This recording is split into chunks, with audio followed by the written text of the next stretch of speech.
After reviewing Splitgate last time, Portal has been in my head constantly. So, here we are, a review of Portal. We start in a small chamber with nothing but a bed, toilet, clipboard, radio, and mug. You're then awoken by a mysterious robotic voice who informs you that you are a part of Aperture Science's Portal device testing. You move through a few test chambers before you gain access to the device that creates the portals for you to travel through, aptly named the Portal Gun, allowing you to place a blue portal to emerge through a pre-placed orange one.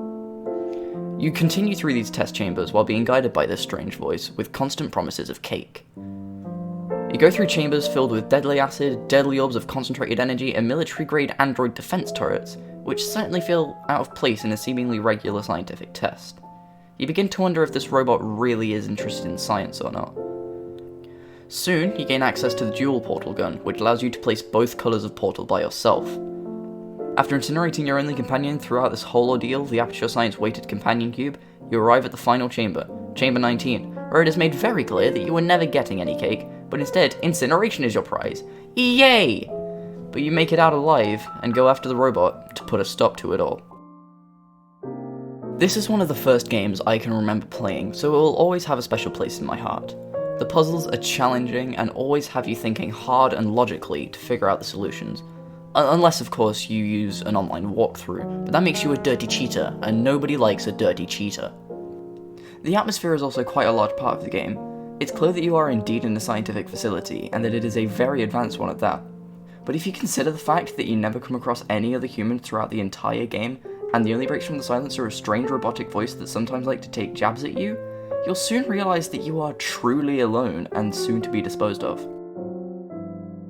Moving on to some more general praises, the game holds up very well for a game released in 2007, in both graphics and gameplay. The atmosphere is still very clear, the textures and lighting fit very well, and all around look appealing to this day. The puzzles are still difficult and unique, even after 13 years and multiple playthroughs. Heck, I even tried my hand at speedrunning the game. Glitchless, inbounds, beat it in a tidy 47 minutes, which would place me about 714th on the leaderboard. Nice! Another thing is the humour in this game is on point. GLaDOS has a firm grasp on sarcasm and knows how to be funny, especially in the escape sequence. When all is said and done, Portal really has left a legacy, going on to inspire many puzzle games today, including one game that has very similar mechanics. What game? Well, it is of course Portal 2. After being dragged back into the facility, you are awakened for a mandatory wellness checkup, and are instructed to do many basic tasks, like looking at the ceiling, looking at the floor, and staring at art. Back to sleep you go. Now cut to, years later, where the entire facility is in disarray, and you are awoken by an orb-shaped robot known as Wheatley. Wheatley takes you to the old testing tracks where you rediscover the portal gun.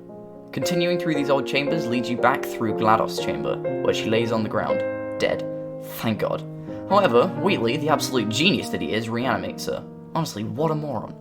So now you're forced to go through more sadistic and dangerous test chambers, until good old Stephen Merchant comes back and helps you escape once more.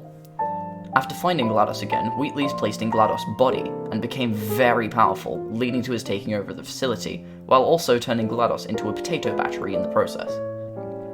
From there, you are thrown down into the old chambers of Aperture's original testing of portal technology back in the 1950s. Find GLaDOS, team up with her and her intellect, and take down the tyrannical reign of Wheatley, the most powerful moron. Portal 2 improves on the original in many ways, and probably the biggest improvement is the length. On a blind first playthrough of Portal 1, it might take roughly 2 to 3 hours. For Portal 2, my first playthrough took about 8 to 9 hours, and I was still gripped to the story and enticed to continue playing throughout all of it. Another large development is in the humour department. Portal 1 was funny, but Portal 2 not only has more dialogue, but also has quite a few more humorous exchanges, particularly between Wheatley and GLaDOS and you. Portal 2's new mechanic of the 3 gels was a nice and fun addition too. Blue gel makes you bounce, orange gel makes you zoom, and white gel is portalable. All of them combined made for quite a fun final boss fight against Wheatley. But it also didn't feel forced in any way. The gels felt natural, like they were always there since the start, even if they only come in at about halfway through.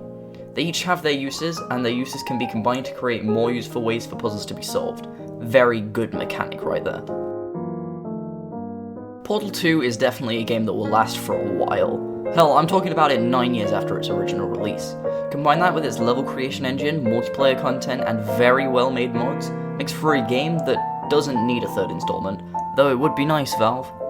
Overall, both games are wonderful and should be experienced by all. They truly are amazing games that anyone could play.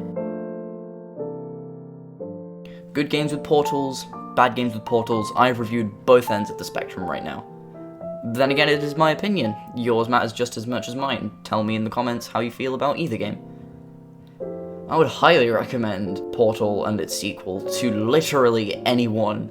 They are incredible games. I cannot sing enough praises to either of them. That's just how good they are. But yeah, Portal and Portal 2, good games. That's my review.